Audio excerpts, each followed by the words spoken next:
Hey mamas, it's Get Nurse Tiffany. Did my water just break? How do I know? So today we're going to talk about all things in regards to your water breaking. So number one, what we're going to talk about is things that you can do at home to determine if your water is broken. And then number two, what we're going to talk about is if your water is broken or you believe it has, when you go to the hospital, what things are they going to ask you? And what kind of tests are they going to do to confirm that your water has broken? So let's dive in. All right, so what are the things that I can do at home to determine if my water is broken before calling the hospital? So some moms like to start out with putting like a pad like you would if you were on your period. You lie down 15-30 minutes, and then when you get up, you should not experience a gush of fluid. So that could be an indicator that your water is broken. Now you always want to keep in mind, do not put in a tampon or anything like that, because if your water is broken, you're starting to introduce infection, and you just want to stay away from that. So just use those pads. Other things that moms like to do is they use a mnemonic called TACO of all things. So let's go through that. So T would be the time. So when did your water break, or when do you believe it broke? So that will be important when you get to the hospital if your water did break, because they will want to know that information. And then the A would be the amount. Was it just a trickle or was it a gush of fluid? And then C would be the color. So amniotic fluid should be a clear color.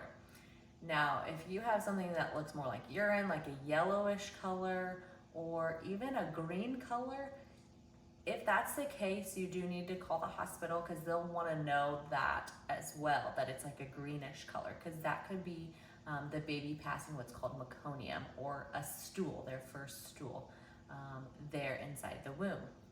And then O would be the odor. So amniotic fluid should not smell like anything. Now, if it's a yellowish plus there's a smell, you may just want to go into the hospital just to rule out infection or something like that as well. So it's a great mnemonic that a lot of moms use. So before they get to the hospital or before they call the hospital, they try these things at home before doing those. So I hope that was helpful. All right, so you've determined that you need to go to the hospital because you think your water is broken, or you've already called them and they said, just head on in. So when you get to the hospital, they're gonna ask you the questions as part of that mnemonic of TACO, you know, the time, the color, the odor, all of those questions. But what they're also gonna ask you is, are you GBS positive or negative? So we talked about this in a previous video. So that is something that they test for you back at 36 weeks. To determine if you need antibiotics in labor or not. So they'll definitely ask you that question when you get there. They'll also ask you, how many weeks are you? Are we preparing for a preterm delivery or a full term, or post dates, meaning after 40-week delivery? Those are all things that they're gonna wanna know, just so that they're prepared. And then the next thing that they're gonna do is some testing to confirm that your water is broken. So two of those tests would be called a ferning and pooling test, and then the second would be the nitrazine paper test. So let's talk about the first test, ferning and pooling. What do those things mean? So ferning is basically where they take a sample of your amniotic fluid, or what we believe to be amniotic fluid. They put it on a microscopic screen, or slide, I should say, and what they're looking for is its pattern. Amniotic fluid, when it dries or crystallizes, that elevation of estrogen from being pregnant and all of those things causes what looks like a fern plant on there. So they use that plus pooling.